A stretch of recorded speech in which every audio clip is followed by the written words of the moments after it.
All right, let's jump right into this explainer. Today, we're looking way past that pristine white marble to uncover the real shadow of the gods in Greek mythology. Welcome to our journey into the darker side of Olympus. We are going to completely reframe the way you look at this pantheon. We're moving away from those standard tales of glorious triumph and stepping into a world that is frankly steeped in psychological horror, tragedy, and some super deep moral ambiguity. Spoiler alert, these guys would make absolutely terrible neighbors.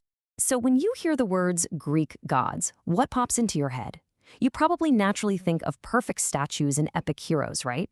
We all kind of imagine these shining, benevolent figures dispensing pure justice from the clouds. But well, the reality found in the ancient texts paints a vastly different picture. If we look closely at these myths, these figures were actually the original villains of history. Their stories are way less about heroic virtue and far more about psychological horror and the devastating collateral damage caused by their immortal whims. We're going to humanize the gods today, but in a way that reveals a distinctly modern and honestly terrifying reflection of power. To really understand these stories, we have to start with a foundational concept: divine caprice. The gods were not inherently good in the way we think of the word. They possessed unchecked, absolute power, and they operated with a callous, divine caprice. What this means is that they would frequently ruin human lives simply because they were bored, or, because their incredibly fragile egos were slightly insulted. Just think about it for a second. A mortal could literally have their entire lineage cursed just because a god didn't get the best cut of meat at a sacrifice, or maybe they just weren't invited to a party. There was no grand moral compass guiding Olympus. There was only power, petty vengeance, and this terrifying unpredictability that left mortals completely and utterly defenseless. Chapter 1. The Queen's Misdirected Vengeance. Let's look at Hera's specific pattern of vengeance. Zeus, her husband, was infamous for his constant infidelities. But did Hera ever really direct her formidable wrath at Zeus himself? No, because, well, he was the king. Instead, she consistently took her anger out on the mortal women he betrayed. She targeted individuals who had absolutely zero power to resist a god. Women like Io, who, as the myth tells us, was literally turned into a cow and relentlessly chased across the earth by a stinging gadfly sent by Hera. Or take Callisto, who was transformed into a bear, or Echo, who was cursed to lose her own voice. These women didn't ask for the attention of Olympus, yet they were transformed, cursed, and totally destroyed. They were reduced to nothing more than collateral damage in a divine marital dispute. When we actually break this down, we see something deeply unsettling. This dynamic perfectly illustrates a systemic abuse of power. It really highlights the tragic lack of agency that women had in the ancient world. Hera, a goddess of immense power, consistently punched down. She ensured that mortal women suffered unimaginable fates, while the true perpetrator of the betrayal, Zeus, faced exactly zero consequences for his actions. It's an ancient mythological structure, sure, but it mirrors incredibly dark systemic abuses of power that we can still easily recognize today. Chapter 2. Medusa, Monster or Victim? Okay, before we go any further, we have to pause and ask a really fundamental question. Was Medusa actually the monster we all think she is? Or was she simply fated to be a victim of circumstances utterly beyond her control? The image of the terrifying woman with snakes for hair is so deeply ingrained in our culture, but the actual catalyst for that transformation reveals the true villains of the story. To understand Medusa's true story, we really need to anchor it to a very modern concept: victim blaming. This is when the victim of a wrongful act is held entirely or partially responsible for the harm that befell them.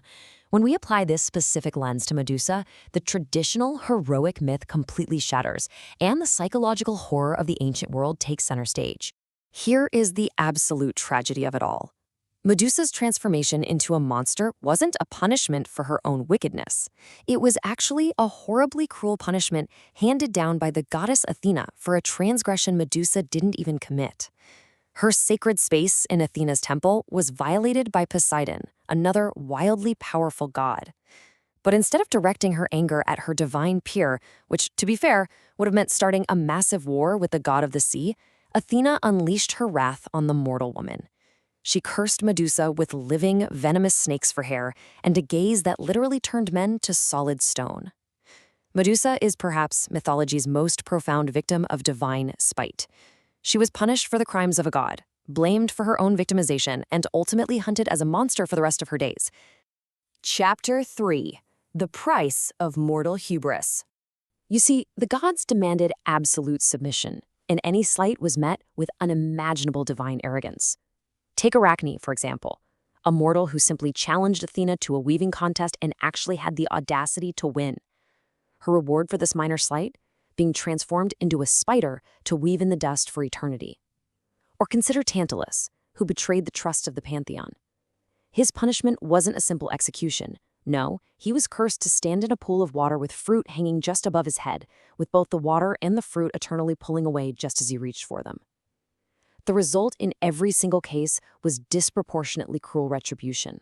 The gods didn't just punish, they decimated, tortured, and made eternal examples out of fragile humans who dared to assert even a fraction of agency. If you were to systematically map out this track record, like a gods and grievances log, you see exactly how absurd the justifications were for destroying human lives. Just think about it. Hera harms Io and Callisto. The reason? Zeus's infidelity. Athena destroys Medusa. The reason? Pure victim blaming. Athena tortures Arachne. The reason? A bruised ego over a weaving contest.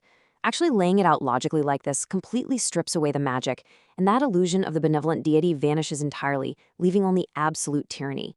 Chapter 4. Fear the Divine. So, by reframing these stories, we can clearly see that these aren't just ancient fables about weather and agriculture. They are early, tragic case studies in concepts we are intimately familiar with today: gaslighting, systemic abuse of power, and victim blaming.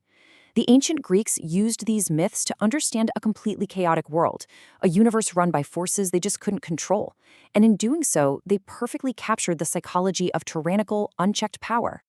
It all really boils down to this one crucial idea.